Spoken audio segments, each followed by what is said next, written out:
they have. People tell me if they like it. Oh, here we go. I think we are on. Let me press the other button. All right, kids. Hello. Welcome to Extra Connections here on JLJ Media. It's Race Talk. That's what we do here. So far, it's been Thursdays and Fridays. I don't know why. Towards the end of the week, we feel like we can talk about race. I don't know what's going on there, but that's what we're doing. So this time, I've been interchanging it with different people and different groups. But this one, this is like our third one of this group. It is me and my friend, the author of Why Can't Confronting Racism, my friend Jared Karol. Hello, Jared. Hello, James. Now, like, we're old pals and we know the routine and stuff. So this is, I mean, gosh, I mean, despite the fact that we're about 400 miles away, I feel like we're just like sitting in each other's living room having a beer and just, shooting the shit. I agree. Yeah. I agree. It is fun. It's technology. I mean, I curse technology. Trust me. On Sunday, I was cursing it, trying to do shows, calling all kinds of names. But then technology is also beautiful and wonderful, and actually can literally bring us together. We're not in the same room. We're not in the same city. We're not in the same part of California. And we get to do this. Yeah.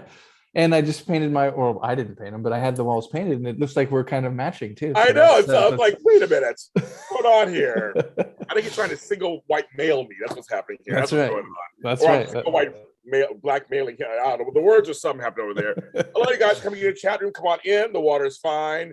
We're talking race again. And as usual, apparently this is becoming as popular as the shows. My lists. Yes. At the beginning of every show, I read a list. I don't tell you why or what or how or whatever. There's no hierarchy. It's not in order. We'll talk about we always start from this. Our jumping off part. You ready for this list this time? I as ready as I'm ever going to be, James. I think last time I tried to start taking notes, and I learned quickly, just listen to the list. And that's what I'm going to do tonight. I'm just going to listen. I'm going to put my hands. I'm going to get into a meditative state and just listen, not try and figure it out. Just listen and absorb. And see what names and things move you. That's right. That's right. See, Jared is learning. He's learning. I am. Yeah. Okay. Here we go, kids. Here's this week's list. Ebony and Ivory, Milk and Honey. Paul McCartney and Stevie Wonder. Paul McCartney and Michael Jackson. The Boy Is Mine by Brandy and Monica. Nile Rodgers. Celine Dion and Peebo Bryson. Linda Ronstadt and Aaron Neville. Hootie and the Blowfish. Guns N' Roses. John Millican and Michelle Indigocello. Madonna's Like a Prayer video. Lenny Kravitz. The Rokers on the Jeffersons. Give Me a Break, the TV show. Ted Lang on the Love Boat. Welcome Back, Kotter. Taxi, the TV show. And Just Like That, the TV show. Barney Miller and St. Elsewhere.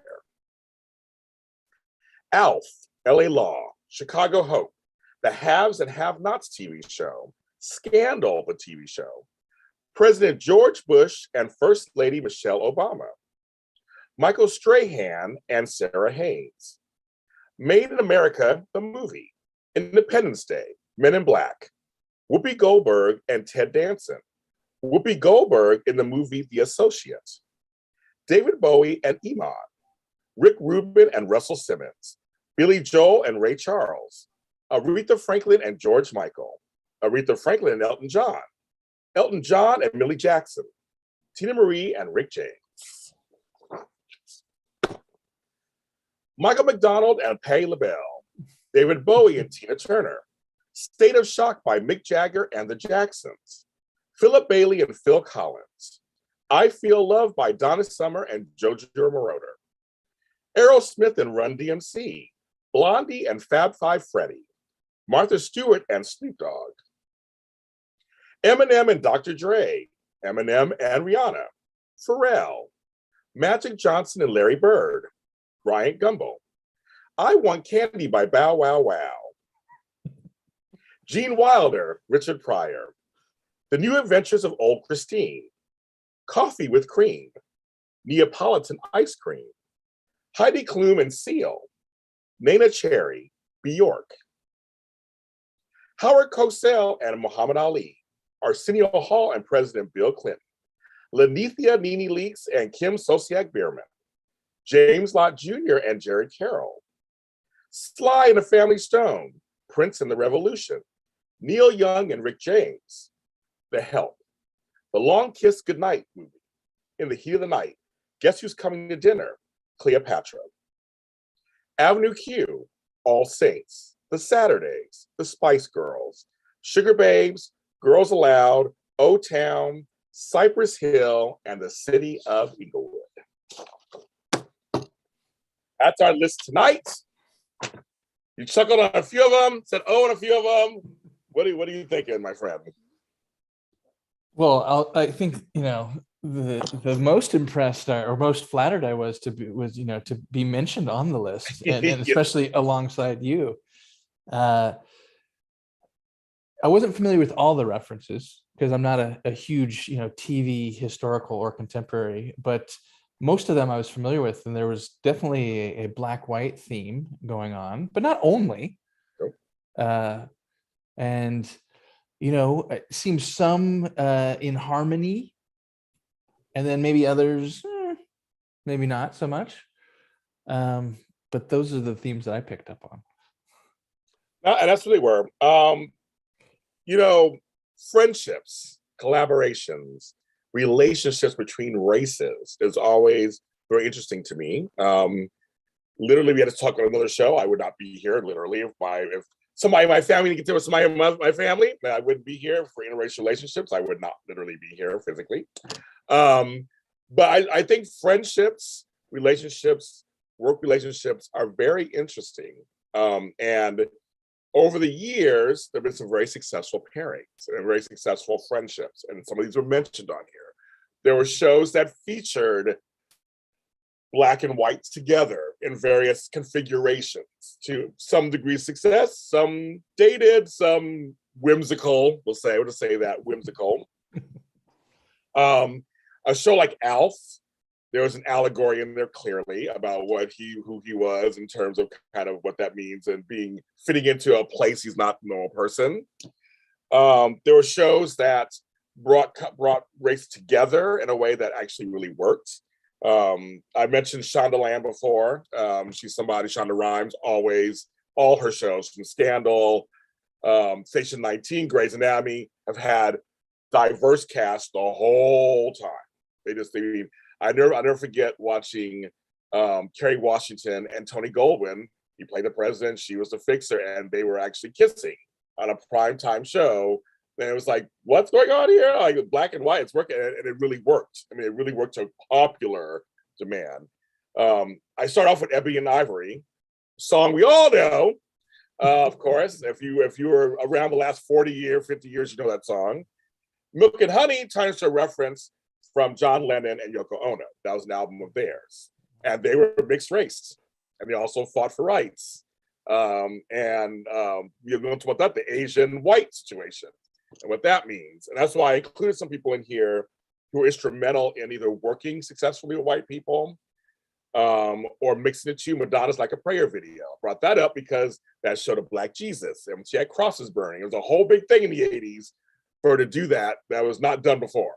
So that's why I love hearing you were kind of checking it. Because you know some of these references and you know them. And when I say like Welcome Back Kotter, the Sweat Hogs, there's one Black person, one Puerto Rican, it was a whole thing. And I just think we're going to talk about that tonight. We're going to talk about friendship and relationships of work when it comes to race. Because in your book, a white guy confronting racism, you have a section, I tell you, I just like dog-eared this whole thing. One of your things is titled, A Black Man and a White Man Both Struggling to Be Fully Human. And I feel like you could insert an Indian man and this man. I feel like it's one of those things where, let me just read this part. Then I'll get your opinions. Racism persists because we fail to see each other as human. And I feel like that to me is like, that's number one right there. We fail to see each other as human because we don't get to know each other. We don't get to know each other because we think we have little in common with each other. We think we have little in common with it because we don't tell our stories. We don't tell our story. So you get the point. And the rest, and I love this whole piece of that he talks about here. And I want to start from there because some of these some of these on this list be very successful partnerships, very successful TV shows. The Larry Bird, Magic Johnson was a very successful rivalry. I put that in quotes, rivalry, if you remember. But they were friends. I mean, they were also friends. I mean, so opening remarks to what I just said, Mr. Karol. Yeah, wow. Oh, I love it. I love it all. And you know, this, if you look at the back cover, and Yeah. you know, of course I wrote the back cover, but you know, it's written in third person, right? But you know, the author usually writes it, right? From the first page to the final, well, actually I didn't write this. This was from the forward from Madison Butler. Right. But I chose to put it on here. From the first page to the final vignette of a white guy confronting racism, Jared Karol disrupts the status quo of whiteness by unapologetically recognizing Black humanity. And then I tell the little the back cover copy, which is concise and compelling, and I got to read this, which is the whole point, right? And at the end, I say, talking about humanity, and I say, because as Tarana Burke says, I don't believe your anti-racist work is complete or valid or useful if you haven't engaged with Black humanity. End quote. So, are you engaging with Black humanity? And I share that because that's what this book is about. And that's what, for me, this work is about. And for so much of my life, and I think for a lot of white people, and perhaps people of any background, but I think especially for white people, because we have historically and still are, you know, in power and kind of the norm. Yeah. We have very few true interracial friendships and relationships. I know for me, I didn't have a Black friend until college. And even then, maybe, you know, a couple, but nothing really serious. I didn't think of myself as racist. It wasn't malicious. It wasn't, no way, I'm not going to hang out with those people. It just wasn't part of my world. And so I think I loved your list and just some of those different examples that showed, like, yeah, like when we have the awareness to center humanity, our own, others, I don't want to say and be all utopian and say like, oh, that just disappears and race doesn't matter. Like, no, that's not what I'm saying. But what I am saying is we can break down some of those superficial barriers that we have put up ourselves, that society has put up, that, you know, media has put up, that politics have put up, et cetera, et cetera. And we can actually see each other's humanity. And, you know, I love that piece you read, and it was from a quote from Ibram Kendi, an article he wrote. And he said that, or no, I'm sorry, it was at the beginning of How to Be Anti-Racist. And he said, this book is about the struggle we're all facing to be fully human. And I thought it was so powerful for a Black man of his stature, you know, in this work to have said that. And it's like, thank you. Because I think so often the race and anti-racism conversation centers so singularly around social justice. And of course, that needs to be talked about, but not only talked about. So I love it. I love this topic. We'll see, you know, we'll have to probably cut ourselves off after, you know, right, exactly. a couple hours, but yes. So, no, thank you, you know, for having me as always, and inviting me to share my thoughts on things that matter to me and matter to us, and I hope matter to all of us, especially those who are listening right now. Yeah, they're watching. People are saying they agree. Number one, somebody mentions Room 222 back in the late '60s had a white guy with an afro. I love that show. Yes, I remember 222 when I was a kid. You know, it's funny because I didn't have. When you said that, I go, I had white relatives. I didn't have white friends until I was an adult. Also, myself. When I started thinking about it, I'm going, I knew white folks in college, but like, it was like, I mean, I didn't make any close white friends in college that I talk to today. I don't. I don't talk to anybody from college, really. I don't talk to anybody else. But it was the first job out of college. That's the one where I made the first set of long-term friends. And some of them are white. Now, so it's funny you just said, Jared, I never thought about it before until you just said it now. like when I actually had real white friends, not like I said, not colleagues, associates. Okay, first wait, let's redefine that for a second, folks, too. There are different types of people in your life, and none of it's bad. It's just that there are people who are acquaintances. People think they're friends, and when things happen, you go, I thought they were my friend. No, you're acquaintances. You don't really get into anything serious. You don't really hang out that much, but you talk, you're friendly, you're happy to see you when you see each other. You're out of sight, out of mind most of the time. When you see them, you go, oh, yeah, we get along fine. Did a few things together, possibly in public, but that's acquaintances. We're talking friends, people who do see the different sides of you, good, bad, and everything in between.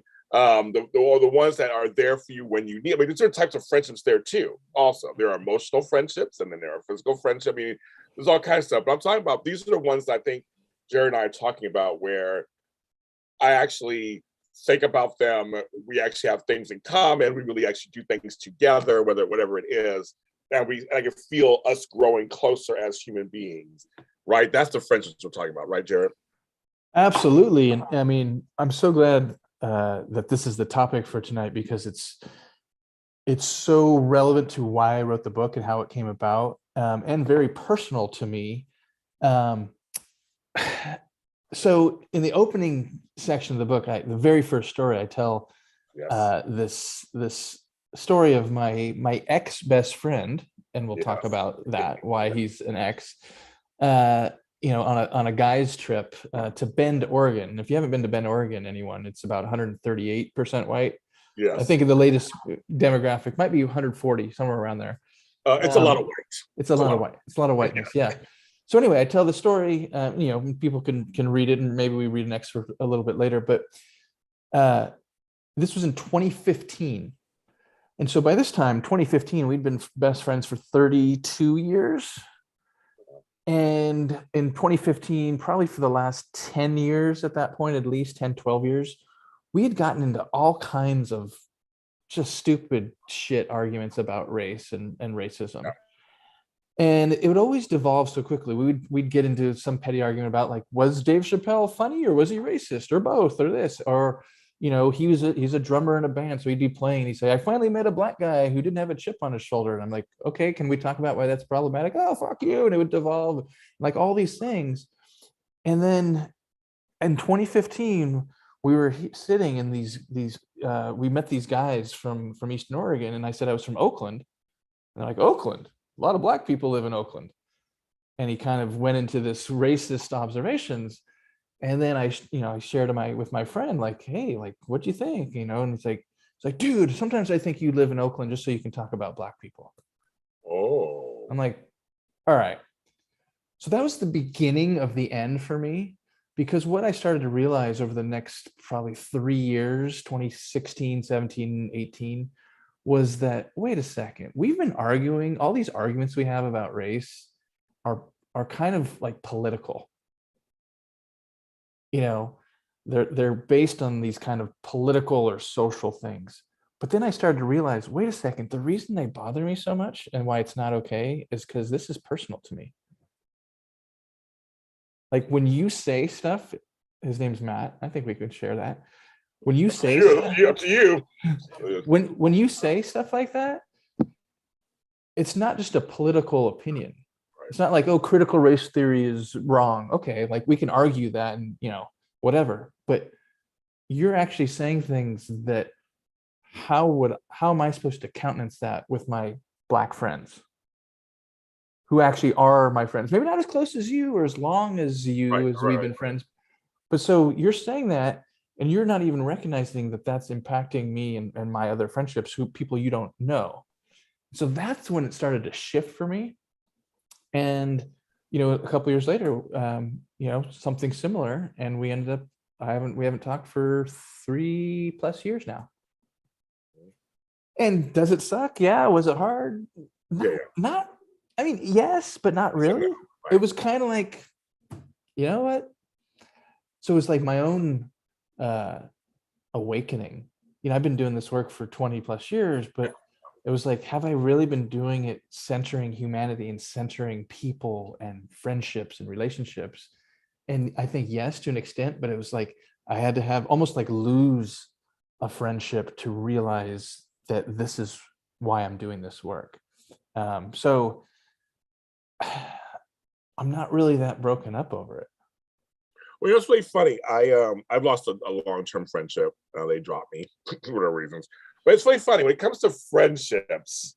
We allow a lot of things, and we'll put up with things longer than in other areas. But we're human. It's one of those things. We are tribes people. We're in herd mentality. We like to be around people. I mean, especially the longer they're in our lives, you start putting things in front of it like, well, we've been friends for 30 years.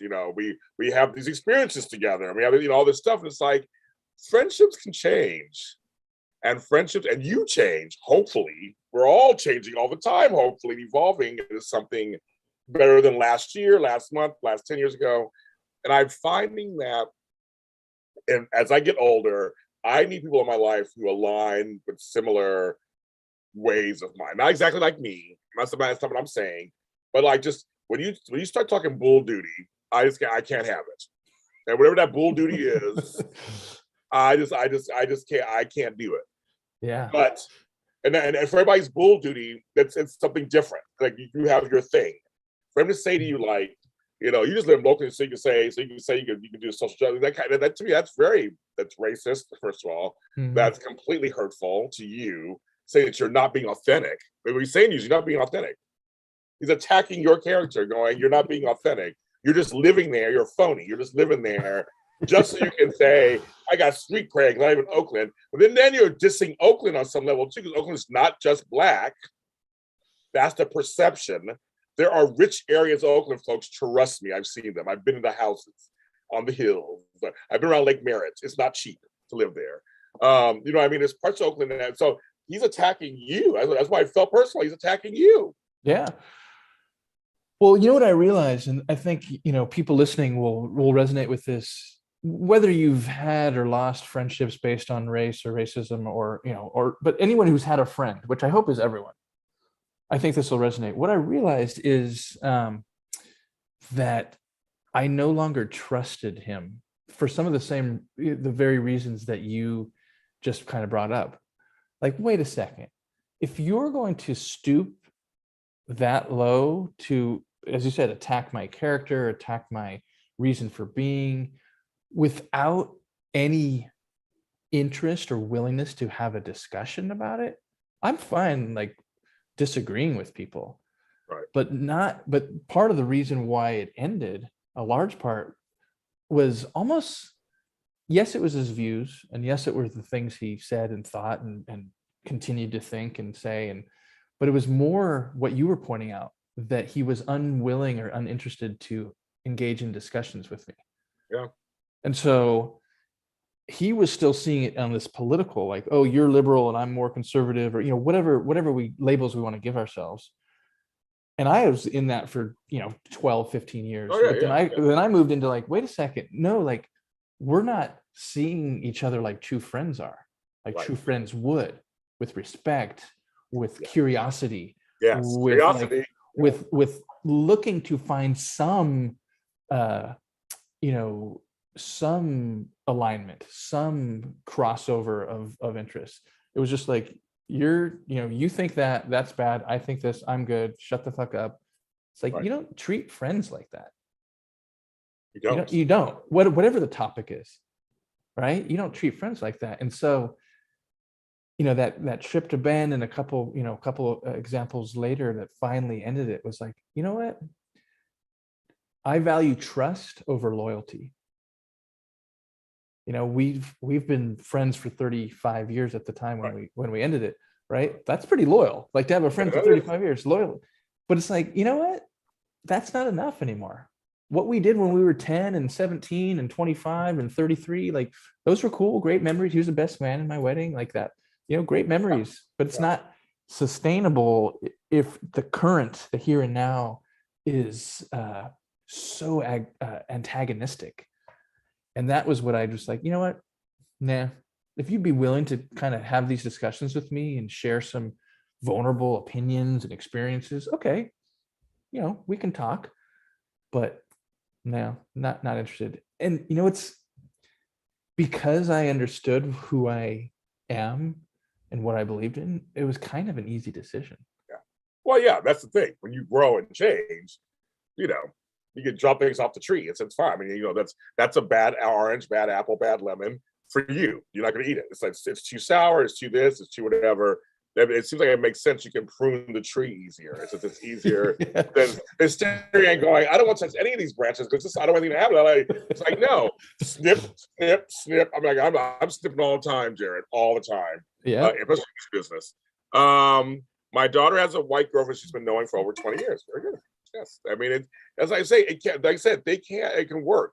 That's the thing. I have friends of other races that I've been friends with for 20, 30 years. It can work. But it's part of the things he just said. It's the curiosity, it's the respect, it's the listening. That's very important. I think people they stop listening. And I see I have so as you're talking, I have several conservative, I would say not super conservative, but there's conservative of some note, people in my life who we get along great. Actually, we come to common ground all the time with things because I'm liberal, but I'm not super far left. I'm somewhere in the middle. I have middle values on some level. And usually I find with these people, I have a brother who's conservative, a stepbrother who's conservative. I call him my brother because we were raised together, and we're very close. And he's a white Republican in Nevada, Nevada. We're very close, and we rib each other all the time on things. But if I need to talk to him, he'll listen. I listen to him. We agree on some things, not everything. If I need him, he would be here in 2 seconds. And I tell people, well, how good? I said, I'm telling you, there's a bigger picture because it goes back to what you said, Jared, in your book. I see him as human. Mm-hmm. He sees me as human. We're not blood, but we're blood. Yeah.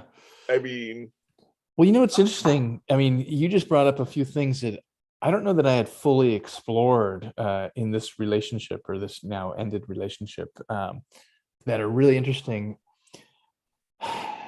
I wonder if I was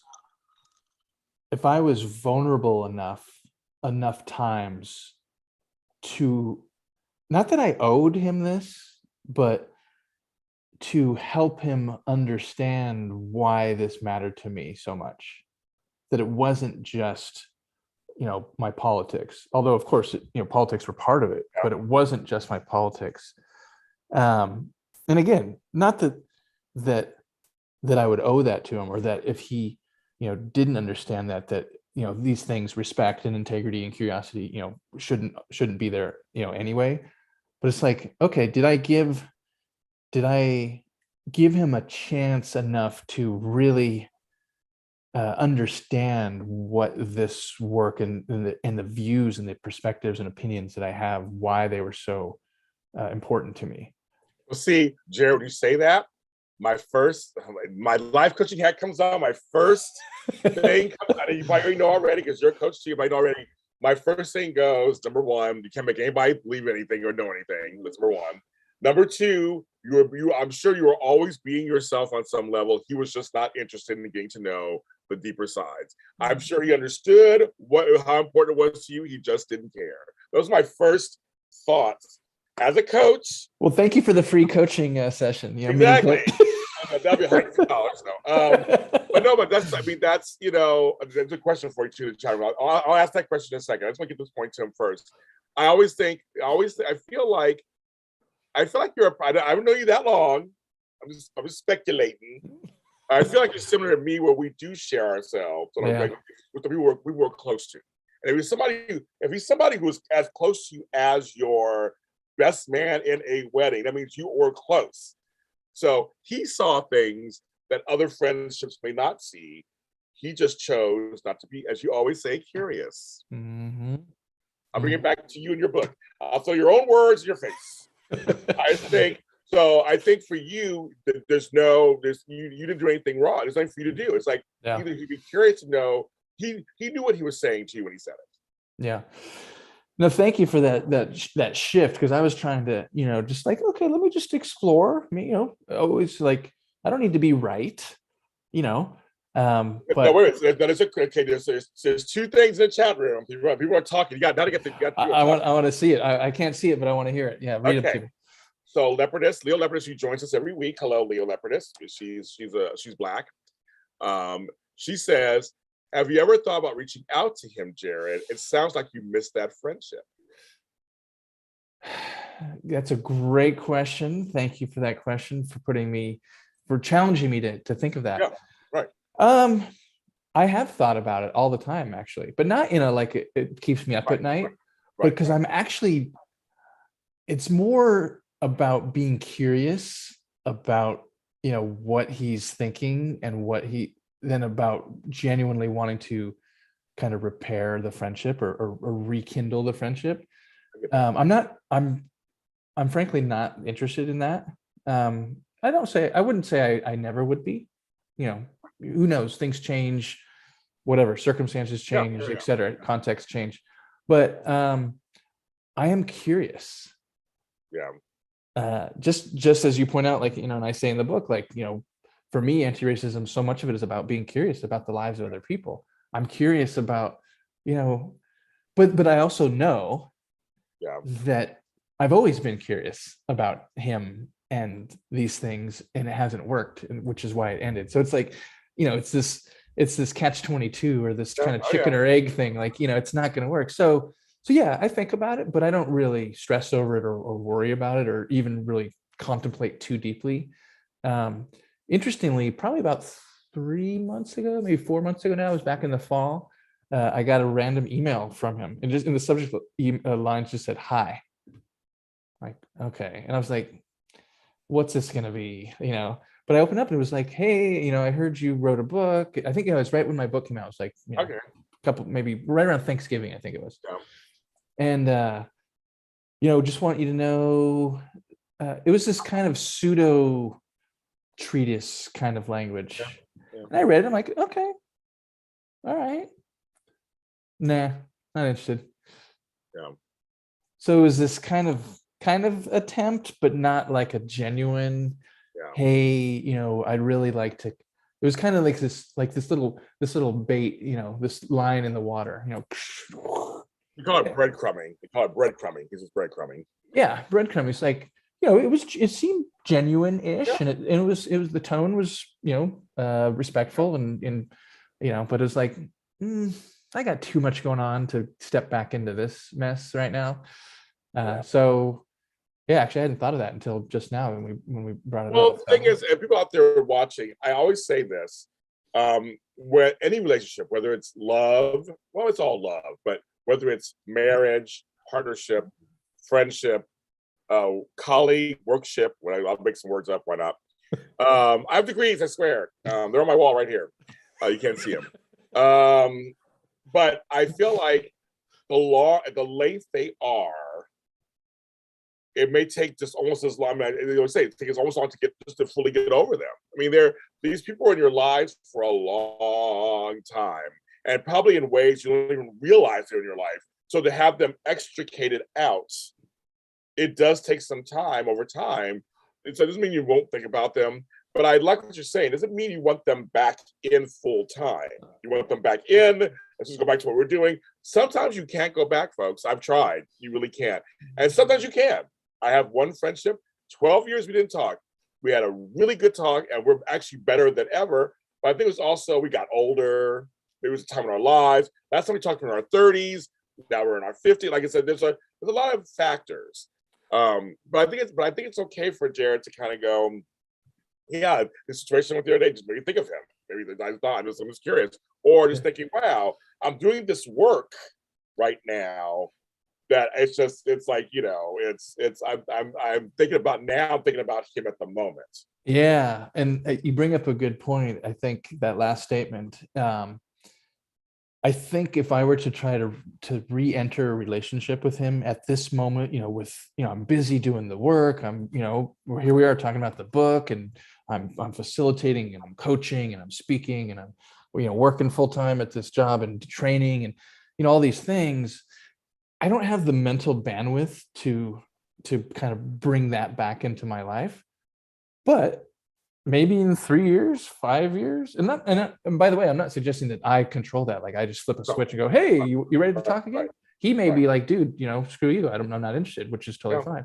But what I am saying is, you know, I think the curiosity really is what would drive me eventually when the time is right, when there's less going on for me, personally, professionally. I've got 13-year-old twins. right. Just there's just a lot going on, right? Like, and so one thing, and I talk about this in the book, like mindfulness is such a key component to my life, and my work too, how I go about this work. But part of mindfulness for me, kind of the philosophy of it is, like how do we, what's like the disciplined pursuit of less? How do I keep things that don't need to be in my aura out? Not because I'm kind of just not interested, but just because, like, you know what? I have finite bandwidth, I have finite hours, I have finite, brain power, and that no, that's out. That no, that oh, okay, that's interesting. Yeah, you can come in. Yeah, that's gonna come in, right? So kids, Yeah, family, work. yeah, There's certain music, there's certain things that kind of are thing, and then there's certain things like, nah. yeah. I'm gonna move away from this. It's not a therapy session, you guys. Not a therapy session for him, for Jared. Everybody's like, "Oh, sorry for coming." We get off of Jared for a second. We get off of that now. He just bring up a situation. We're gonna get off of that. It's not the Jared therapy hour. She's in cracks. They're trying to give you advice now. Don't get that. Okay, Jeremy Berman says the racial divide seems to have become as ugly, politicized, and public as it's been since I was in your high school. I don't know how old you are. Not that has existed all along. I'll tell you something. I think with the advent of social media, now there's a whole host of things that go on that's not that psychologically. I always say technology goes first, and then psychology comes second. Like we're always trying to play catch up to technology. It goes so fast that we're trying to catch up to it. That's why Mhm. things happen. I always look at places like Instagram and Twitter and Facebook. They all have their own issues, psychological issues, that can exacerbate relationships. That's what one Yeah, thing to say, right? absolutely. And this is what I'm about to say isn't unique, but I think I have kind of an interesting angle on it, right? It's People say it's easy, whatever the platform, Facebook, Twitter, Instagram, LinkedIn, right? It's easy to come on, even anonymous or not, even if your name's attached, to come on. I write something, you write something, you share something. Oh, you're blah, and they just like the keyboard warrior, right? So like I think we all kind of know that phenomenon, right? That Yes. happens, right? And what I've found the last couple months, kind of almost accidentally since the timing of the book, just coincidentally, when the book came out in November, it was right when I actually kind of shifted and took a full-time role doing D&I work for a startup. So I've been like busy, actually with a full-time job, and then I've also got a few clients. I've been consulting, I've Yeah. been coaching, I've been facilitating some discussions, and I'm doing this stuff with. And I'm finding that I'm less on social media. I mean, I wasn't on it that much, Yeah. on all these different platforms to begin with, but I was pretty active on LinkedIn. I mean, shit, the book was written on LinkedIn basically. Right. You're right. Right. And what I'm finding is that my my bandwidth isn't able to go there, so I'm not engaging in these online quote unquote discussions that are really kind of attacks and intimidation and dialogue disguised, or kind of criticism and cynicism and intimidation disguised as dialogue. And I am having conversations like this with you. I mean, I had one last night with a small group. I had one the other day with a kind of a similar program, like actually having the conversations. And then I'm realizing, like, yeah, that's what we should be doing. So in a way, like, I get social media, how, I mean, I'm grateful for it because it produced a book, but it's such a different um, just world to be doing these type, whether they're virtual, whether they're with a huge audience, whether they're in person, right? To have these conversations, because we're looking at each other. So if you say something I disagree with, or vice versa, like, we're right here. We're not hiding behind a keyboard, behind a computer. Here we go, Jared. This is what I want to bring up. You're leading me, as you always do, into the next thing I want to talk about. When you have friendships, especially of different races, I mean, sometimes genders too, that can happen. You have female friends or male friends. Social media exposes what you like, what you retweet, what you post in your story, what you comment on someone else's page. There's no secrets. On social media, there's no secrets. I always say social media also is very curated. Some folks are very much deliberate in how they do their social media. I'm a little bit of both. I'm like a wild card half the time, but I'm also very curated at the same time. I'm always, folks, you guys know me. I'm always promoting shit. I got a new book coming out soon. I have music. I'm always promoting all my shit everywhere. So I'm known as the biggest promoter on earth. Everybody makes fun of me. But the other side, though, is I am also carefully, when I see something on a post, am I going to like it? Yes, I'm going to like it. I'll stand by it. If I do this, I'm going to repost this in my story. The Florida thing right now, don't say gay things, get on my nerves. I'm posting that stuff. I know. I'm posting that. So I'm very deliberate also in the middle of my wild cardness. I'm also curating at the same time. But for Jared, so what do you do? Is it back to, again, seeing folks as being human or whatever it is, where people, you see your friends post shit, I have no other word for it, that you're like, what? That is how, and they're from a different race, or they're just against you. I mean, how do you even begin? I mean, your book talks about it a little bit, but like, how do you begin to kind of like, so this is where mindfulness comes in, James. Okay. And I understand that in the Western world, especially the United States, mindfulness can kind of be seen as like, come on, mindfulness. There's a book that I'm actually kind of interested in reading. I haven't read yet, but it's called Mindfulness. And it kind of, from my understanding of reading about it, it kind of pokes holes in like the value of mindfulness, especially in the West, how it's kind of become this trend, and it's not really, it's like people are self-absorbed. So I get it. And they're definitely, those are valid criticisms. And for me, one of the key kind of components of it to kind of get to the answer to your question is the difference between being committed to change and outcomes, positive outcomes, but not attached to positive outcomes and change. Now that may be like, whoa, you're anti-racist and you don't, it's like, let's stop. Let's break that sentence down. Right? Committed to showing up, doing the work, coaching, facilitating, writing, whatever, each one of us does our own, whatever our skill set is, right? Yeah. When we get attached, that's when we kind of become like the social justice warrior, the bomb thrower, because we expect that everything we do is going to have, results. And that's just not the way it works because humans, right? Right. And so, with that kind of backdrop, to answer your question, tell me more about why you're supporting, blah, blah, blah. I'm curious to hear your perspective, right? When you say that, some people might find that hurtful. Have you thought about that angle before you posted it? So it's this combination, those are just examples, right? Like combination of challenging, but also supporting or inviting people to share. Now, some people will go, oh my gosh, and it can be disarming.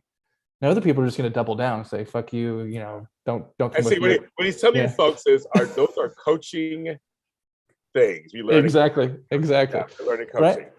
Right? But the point is, if we're talking, this applies online and in person and, any context, right? I facilitated a group with a bunch, just today, about 50 senior executives at a very large banking institution in the country. And we were talking about privilege. And as you might imagine, some of these people were having a hard time understanding what privilege is and that they have privilege and that it's okay.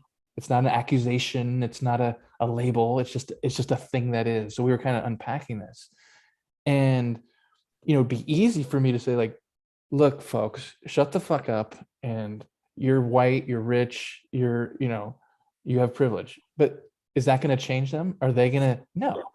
They're just gonna be like, oh, here's this white guy. Who's this white guy? Come and tell me about, right? Right. So instead, oh, tell me more about, why you think that, you can't have privilege and have worked hard.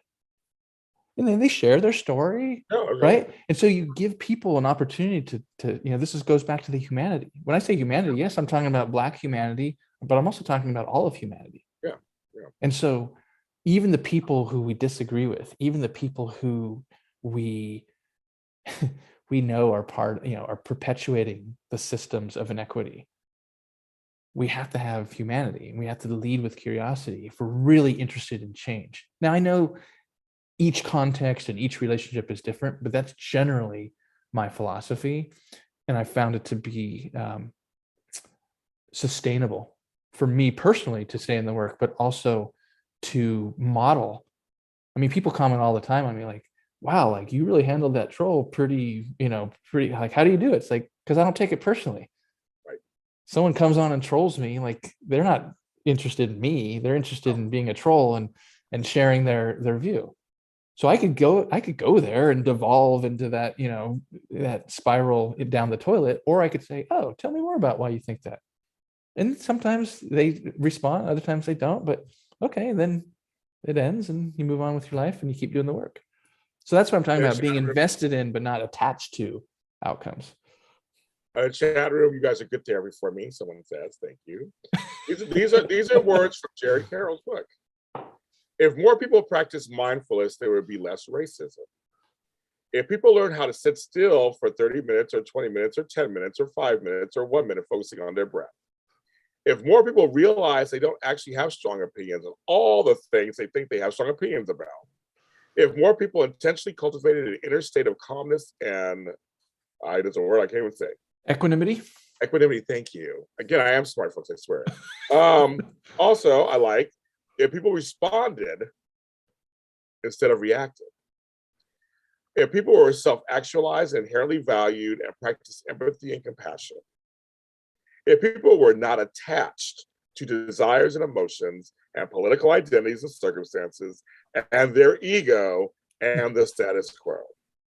If more people learn the difference between observation and judgment, and of course, if people were more mindful. There are a few things I missed in there on purpose. I just want to read some of the ones I liked. In that whole page, you don't read the book, you get the book yourself and read the whole page. But those are the ones I liked in there. So I feel like that's where it begins. And what you were saying, Jared, is a bunch of things I learned in coaching school, techniques on how to engage people in a way that can hopefully disarm them. Like you said, there's some folks they are who they are. But some folks may go, oh, and my thing always is, I'm just curious, and I really am curious.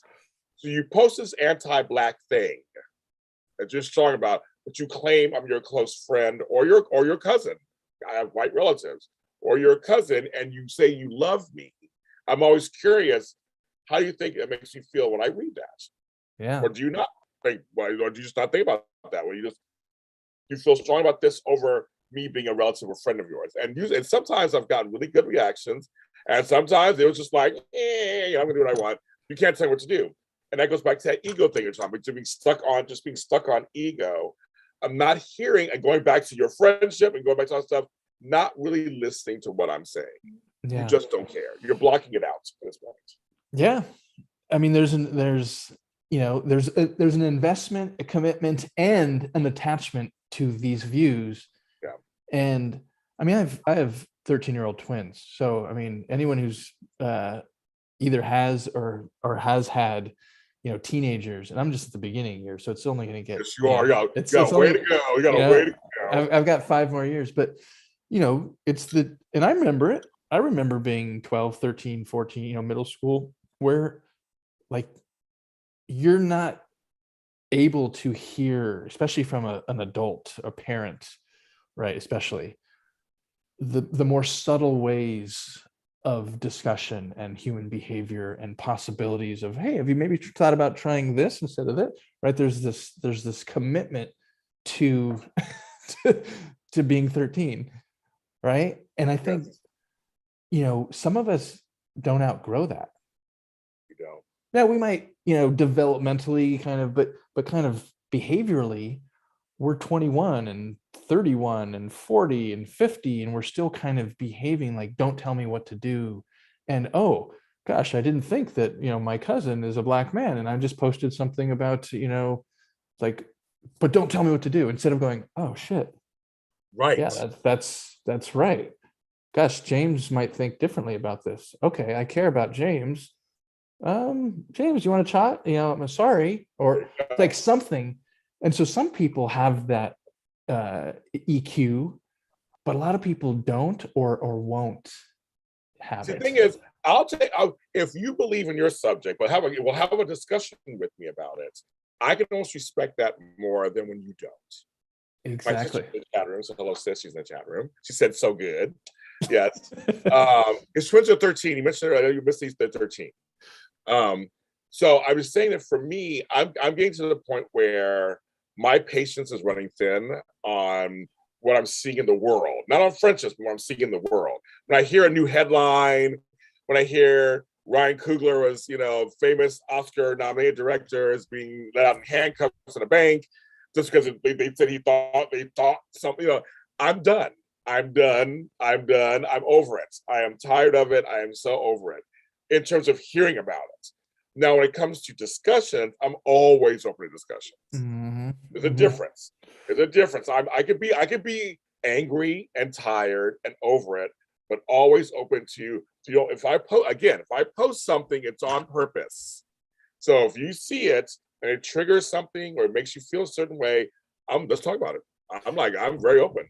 That's why we get along so well, James, and why I think I like to think you keep inviting me back, because we're both interested in the value of the conversation. That's not the only thing.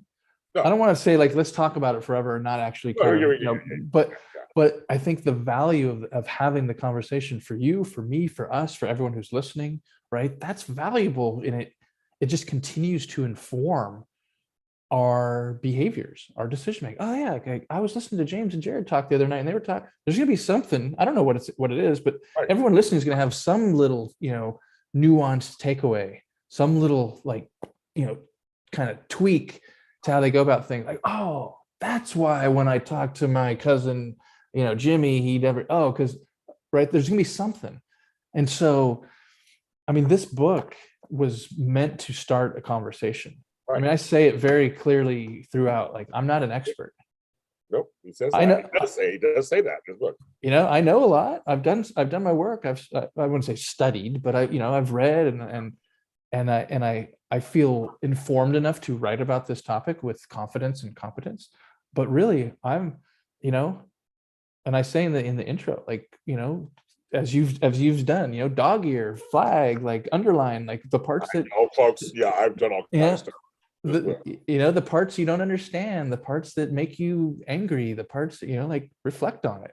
Like, if you want to chat, find me and let's talk about it. Let's talk about it. That's the thing. And I think we need more of that. I'm just saying that we're doing this. I'm doing all these shows. I'm talking with Black women. I'm talking with Black men. I'm going to talk with Latino men soon. I have all these talks because I feel like everyone has something to say. And again, I guess it's going into your whole thing of seeing the humanity of everybody and going, I want to hear your humanity story. I want to hear what you're feeling, not shut you down, not gaslight you, not tell you, oh, my pain's worse than yours. It's not the Pain Olympics, folks. No Pain Olympics. You get the bronze, you get the gold. It's like, it's all bad. But there's like, I want people to feel like, and that's what, and going back to friendships and race, it's the same thing. I should be able to hear from you and go, okay, you know what? I understand. You feel this way. And this is really hurting you and impeding you, or this is really getting you down.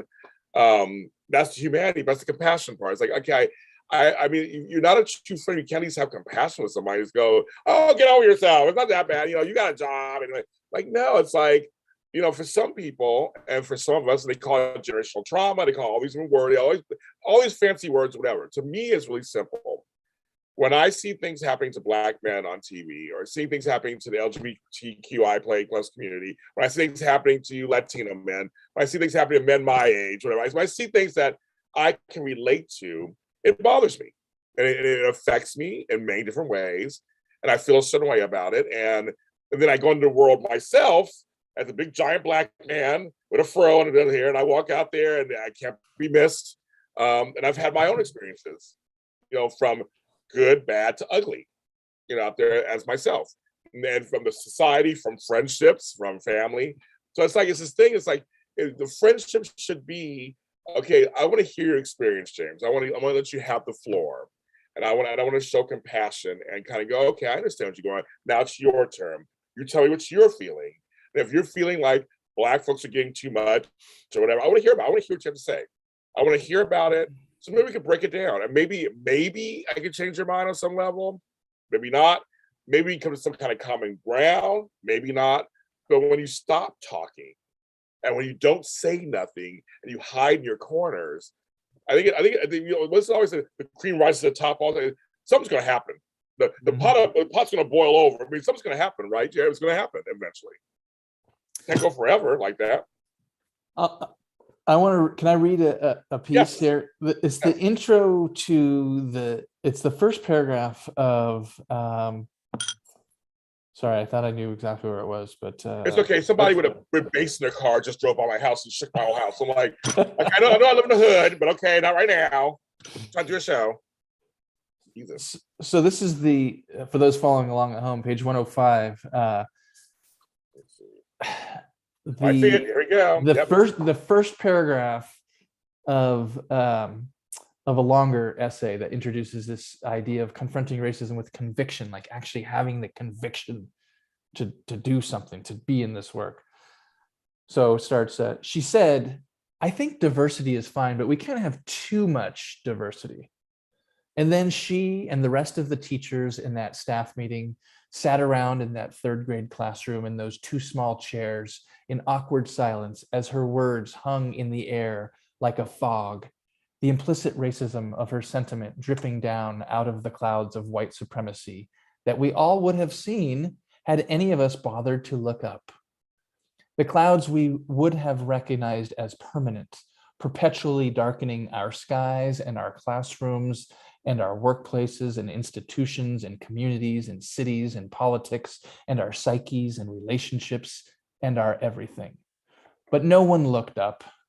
We all looked down, keeping our gazes on the rug under which this conversation, like so many conversations about race and racism, was about to be swept. Stop right there, Jared. Don't say anything.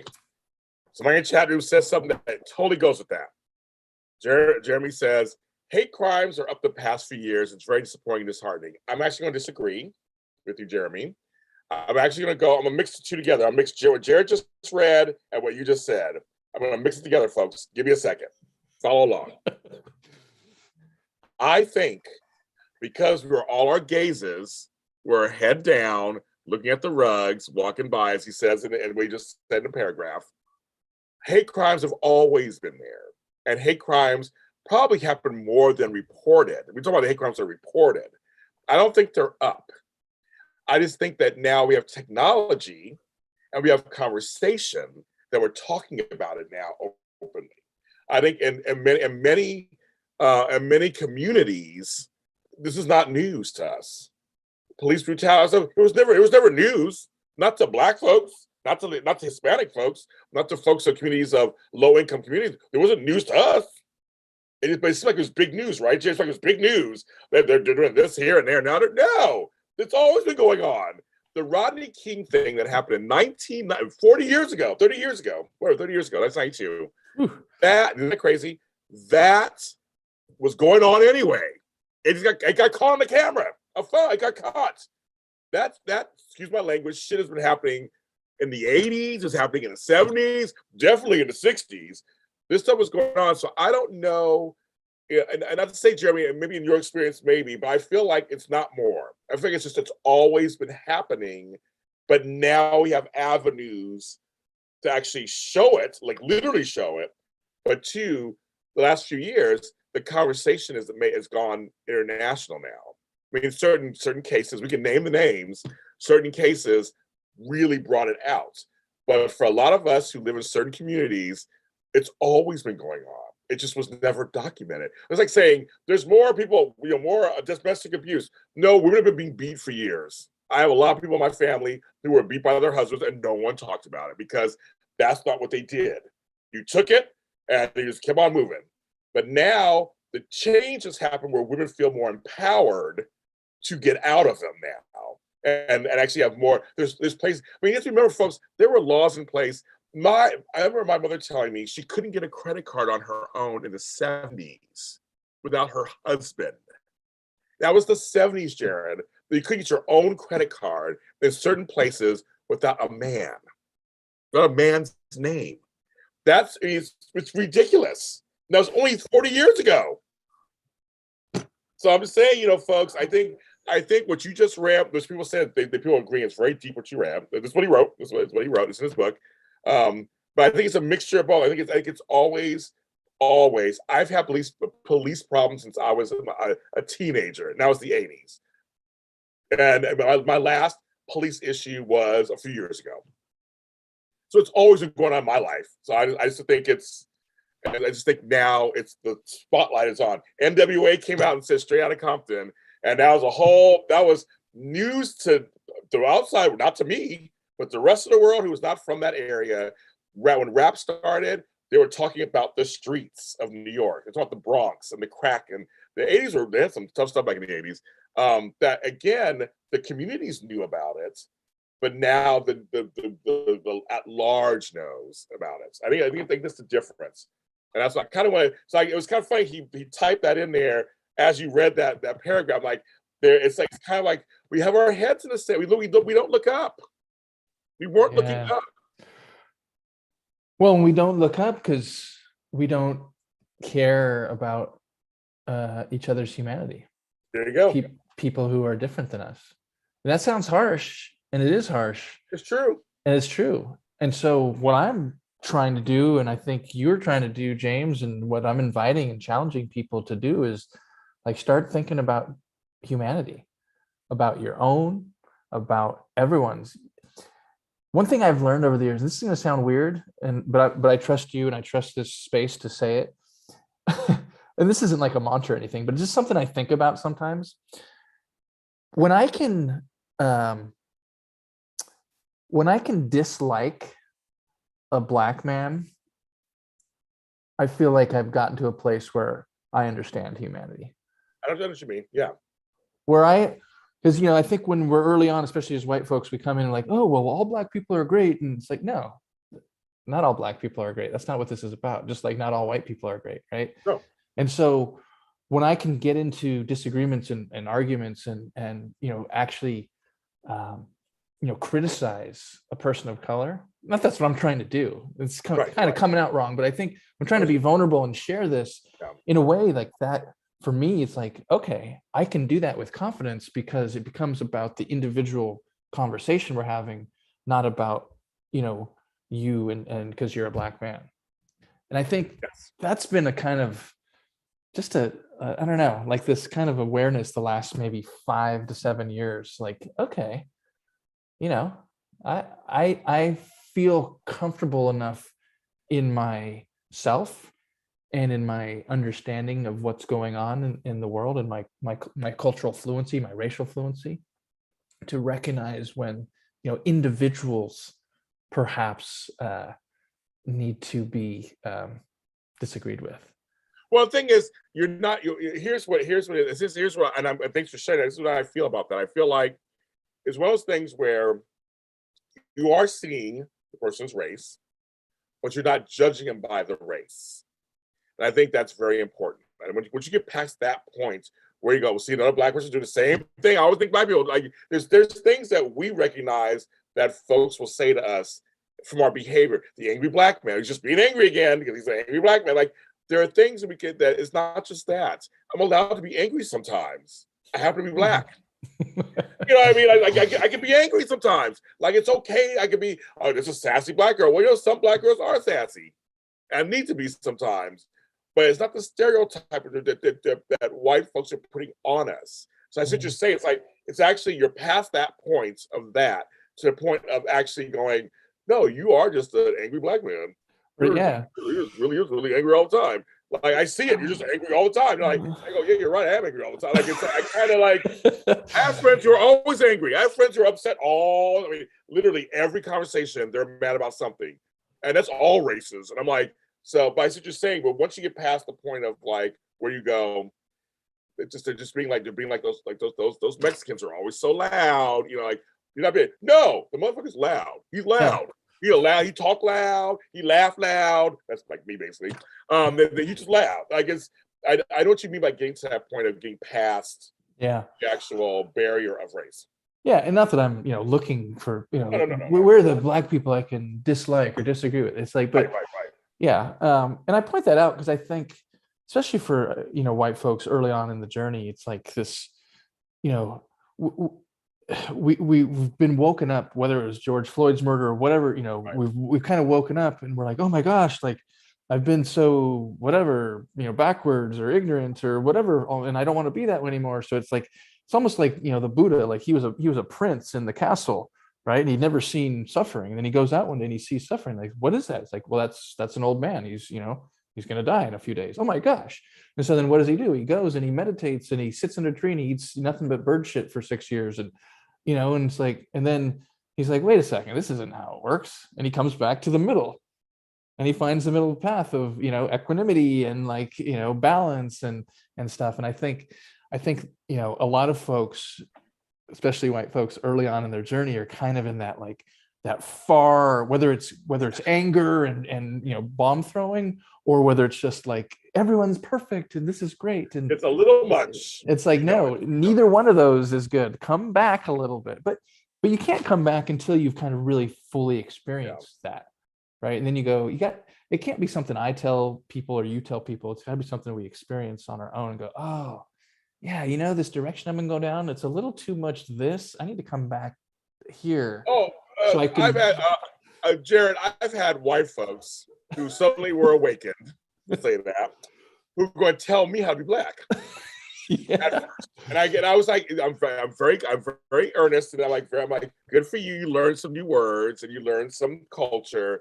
But you're a little too much right now. Like you said, they had to come around and get back to the center of things and go, oh, okay. But I had a few folks, they were so social justice that I was like, okay, I'm the black one here. Like, I don't need you to tell me how to be black. You should be doing more. I come on, like, you should be doing more. And I don't understand how you're not more outraged. And why aren't you the angry black man? I'm like, okay, like, calm down. Like I said, a lot of us, this is regular life for us. I don't walk around. When I leave my house, this is the total truth, and this is vulnerability is the total truth. When I leave my house, I am hyper aware that I'm a black man, whether I like it or not, whether I want to think about it or not.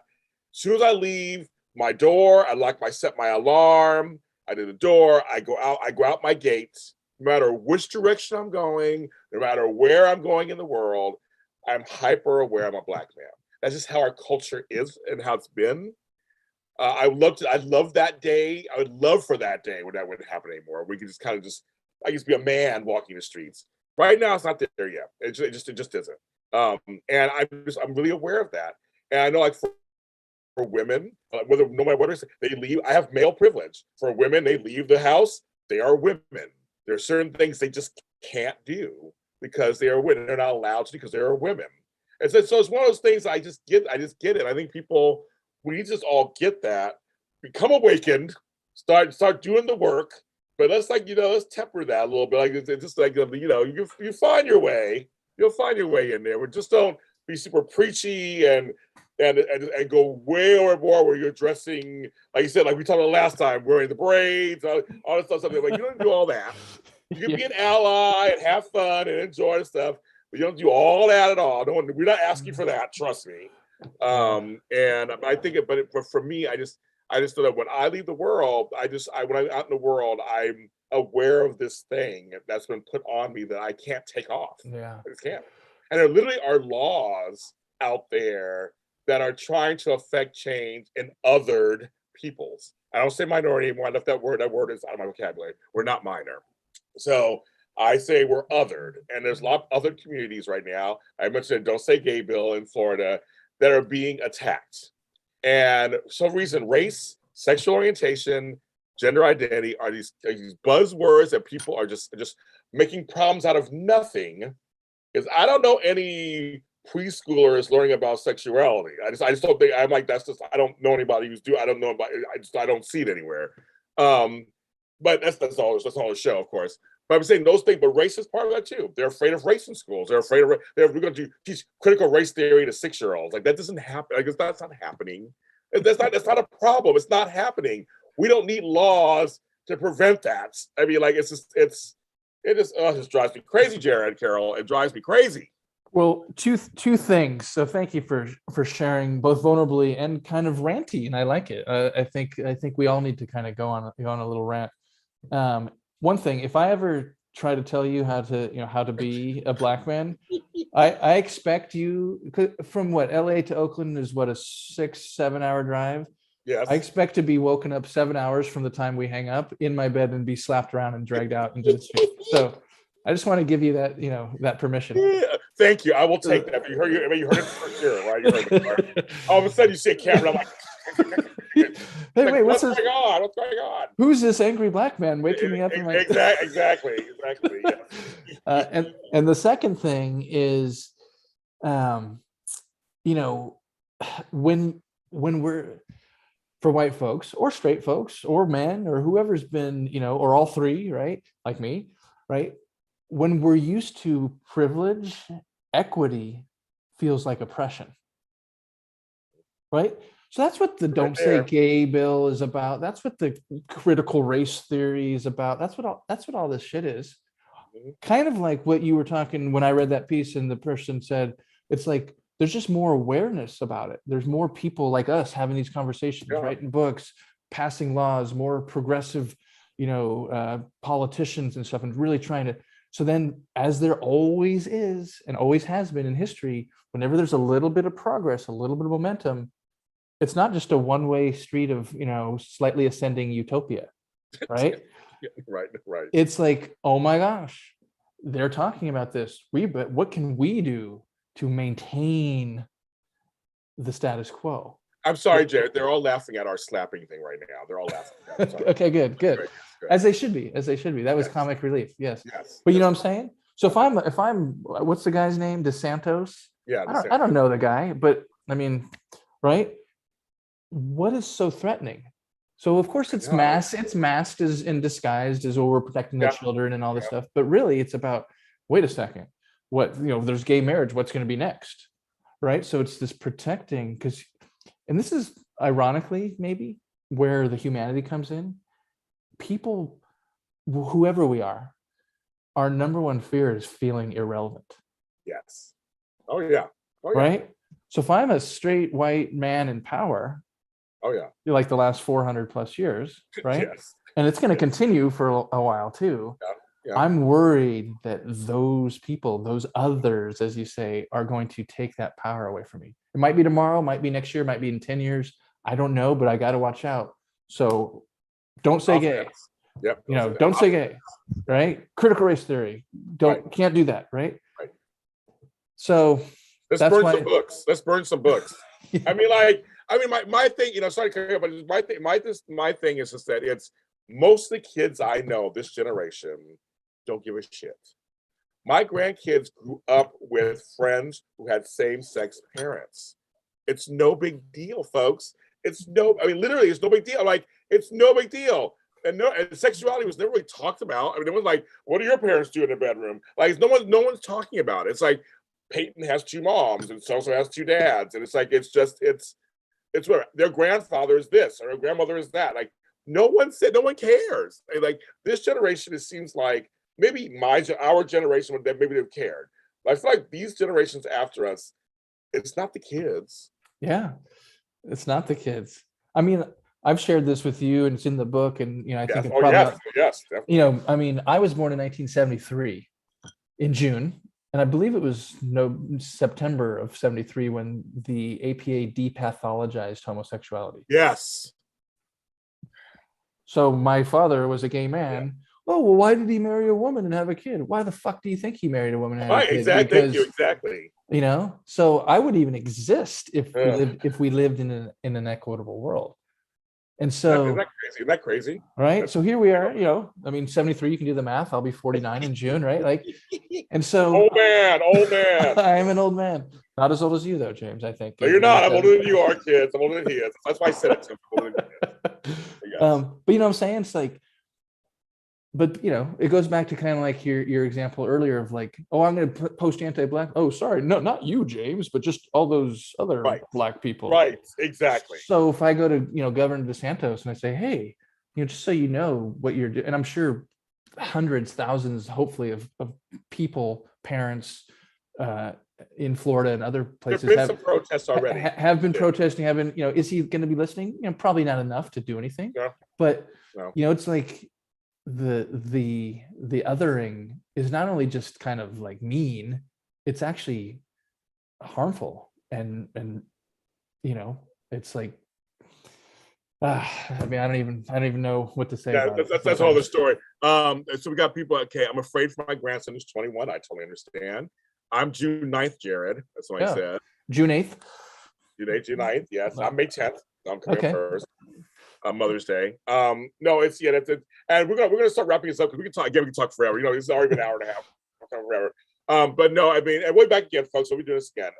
But I just think it's very much the world is a lot of certain sections of it, adults who are acting these ways, and I think it's just scary when laws are trying to be enacted for things, and like I said, they're burning books and they're banning books, and that's scary. That stuff is real, and that stuff scares me. And it's not. This is not 1850. This is happening now.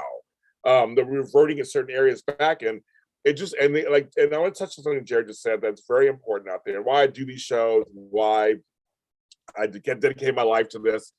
It's just that it's representation matters, and that also means in talking. So if someone out there feels like they're by themselves or they don't matter because society keeps telling you don't matter by enacting laws and banning books and saying this and saying that, and you can't have this person on television, we can do this, but it's just we get bombarded with so much that there are high suicide rates with men of color, women of color.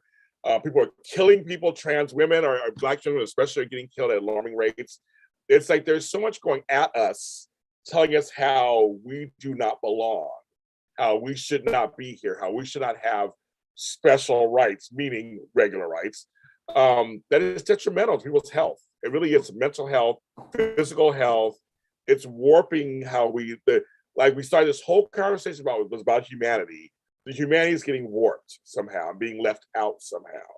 And that's why I will continue talking about these subjects with whoever I can, whoever wants to listen and talk, because I feel like we need to continue doing this because someone's going to run across this video and go, somebody who understands me. Thank God they said this. I'm not alone. Because when we were kids, well, there's no internet, first of all, but we didn't have avenues. There were no TV shows that were like, okay, let's talk about race in a good way. Like there was no TV shows, there was no anything.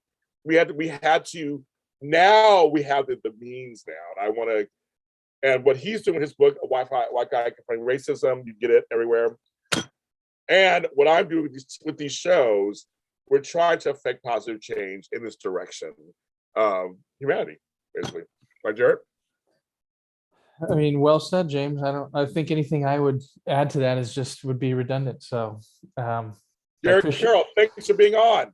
I appreciate you. Thank you for having me. You're very welcome. I appreciate our relationship, our developing friendship, and we will meet in person. So we're not that far away from each other. So I'll be up there to see. I have kids and grandkids up there, so I can get there to see them. Yeah. My granddaughter turned 17 the other day. My grandson turned a year old. I gotta get there to see them. So yes, you're definitely on the James Lott Jr. tour of meeting in person. And I mean seriously, and people out here, I was very excited about these with you. I'm excited with these with you. I love talking with you. We're gonna do it again. We're gonna do it again.